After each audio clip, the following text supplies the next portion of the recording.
Aides rush in and out of the White House Situation Room, swarming around the map of Berlin spread across the table before President John F. Kennedy. All eyes carefully assess the markers on the city's layout, indicating the division between the west and east and the area where two opposing lines of tanks stand facing each other. Tensions between the Soviets and Americans have reached a climax at Checkpoint Charlie. Any misstep could spell doom for the entire world. As Kennedy and his allies weigh risks and alternatives, an obscure document makes it to the president's desk. The words on the page describe an attack unlike anything the U.S. has ever launched. A strike so brutal that Kennedy himself becomes uneasy just by reading it. The idea is almost immediately discarded, but then intelligence of a Soviet bomb detonating in Europe arrives. The tested weapon has unleashed an explosion hundreds of times stronger than Hiroshima and Nagasaki combined. The Americans are forced to reassess their lethal plan, bringing the world one step closer to the age of nuclear war. The fall of Berlin. Berlin's spiral into the epicenter of one of the most critical encounters of the Cold War began with the waving of a Soviet flag atop the hollowed-out Reichstag in May 1945. This German governmental building had been one of the last remaining symbols of Nazi power as the empire of the Third Reich came crumbling down. In the last months of the war, the entire city of Berlin trembled under a Soviet barrage as the Red Army's forces surged forward. 2.5 million soldiers, supported by thousands of tanks and aircraft, surged into the city, reducing it to rubble. Streets burned, landmarks fell, and the air echoed with artillery fire as the final strike to the Nazi regime was dealt. From the depths of his Führer bunker, Adolf Hitler, once the master of a continent, stood powerless. His dream of a 1,000-year Reich had come to an end. Facing inevitable defeat, he took his own life before watching his beloved capital fall into enemy hands, leaving his loyal followers to fend for themselves in a collapsing city. But victory came at a price. The Soviet occupation of Berlin marked the beginning of a new era, not one of peace, but of division. As World War II ground to its conclusion, Germany was carved into 4 occupation zones, divided among the victors: France, the United Kingdom, the United States, and the Soviet Union. Berlin, deep within the Soviet sector, was itself split. As Allied soldiers celebrated their hard-won victory, few could grasp the dark clouds already forming over the city that had just been freed from the Nazis. Tensions start.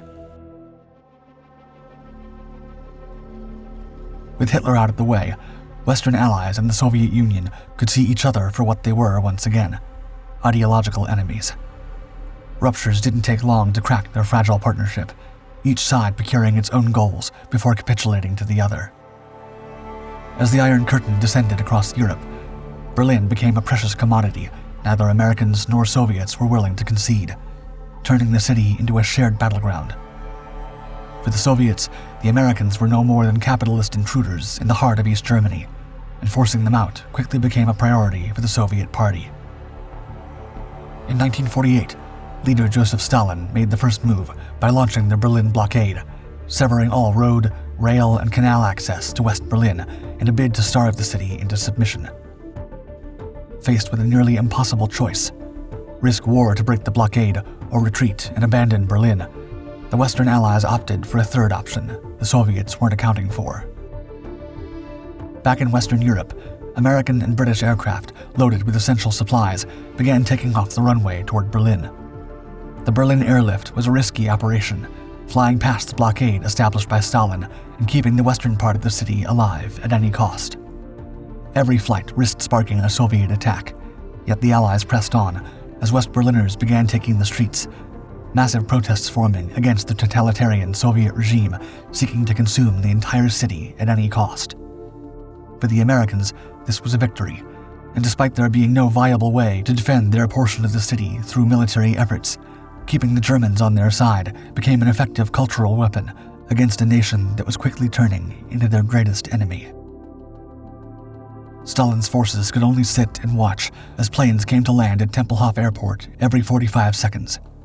Incapable or unwilling to strike them down, they had no choice but to lift the blockade in May of 1949.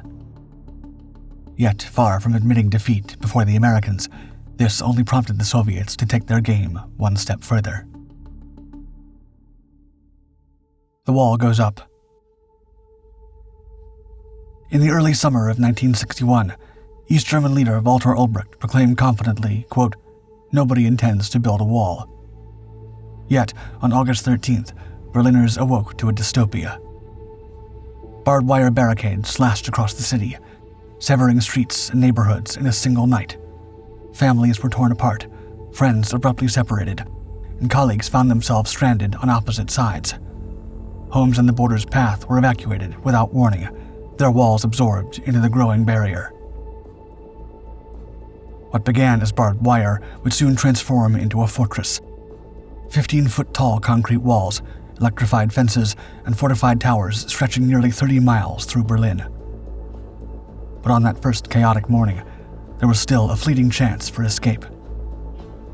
The city erupted into chaos. Desperation ignited confrontations between Berliners and East German soldiers as panicked citizens made last-ditch efforts to reunite with loved ones or flee to freedom.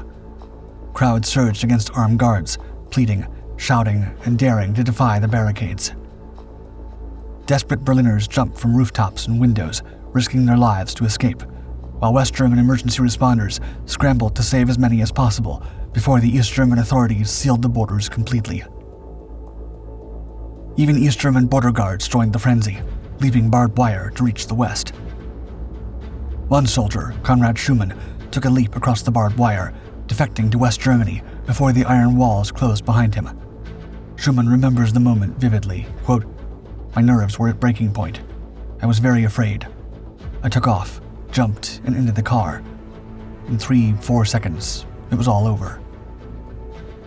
Others took even bolder steps, with another soldier hijacking a tank to ram through the barrier in an attempt to flee from Soviet control. The Soviets struck back mercilessly, authorizing guards to fire upon anyone attempting to cross and installing harsh defensive measures along the wall. Over the years, more than 140 people would perish trying to escape. Images of the desperation in Berlin flooded the West, sparking outrage and condemnation. Yet the Soviet Union had carefully maneuvered within the bounds of international agreements, leaving the Western Allies powerless to intervene militarily. But in Washington, President John F. Kennedy saw beyond despair. He knew this moment was more than a humanitarian crisis. It was a critical test of Western resolve against the Soviets. The world was watching, and he had to act quickly. War looms closer. By late October, the situation in Berlin hit a critical breaking point. Soviet tanks rumbled into position on the eastern side of Checkpoint Charlie, their barrels aimed toward the west. In response, American tanks rolled forward, engines growling as they mirrored the Soviet maneuver. The two forces, separated by a mere 100 yards, stood locked in a stalemate, each side's soldiers gripping their weapons, awaiting orders. For a moment, it was as if history were circling back to the chaos of 1945, with the charred ruins of the Battle of Berlin threatening to come alive once more. Only this time, the destruction would expand further than the German capital. The Soviet Union had recently unveiled their intercontinental ballistic missile, rockets capable of carrying warheads thousands of miles away, reaching targets across continents and leaving no place on Earth safe from their wrath. War was about to explode in Berlin, but the bombs deployed by the Soviets could very well arrive at the White House's doorstep. In Washington, Kennedy discussed the best route for action with his advisors. General Thomas Power of the Strategic Air Command put it plainly: if war was inevitable, the U.S. should strike first. The alternative could have seemed extreme at one point, but by 1961, the president's men were already working on this aggressive approach. As Deputy National Security Advisor Carl Kaysen placed a highly classified document before Kennedy, the president began to visualize the destructive scale of an operation designed to cripple the Soviets before they even had a chance to respond. Through NATO's single integrated operational plan, America could go for a first-strike nuclear attack, synchronizing a massive launch of explosives targeting as many enemy assets as possible. With an arsenal of nuclear weapons, including hydrogen bombs hundreds of times more powerful than the atomic bombs dropped on Japan, The Pentagon believed a first strike against Soviet military targets could succeed if executed swiftly.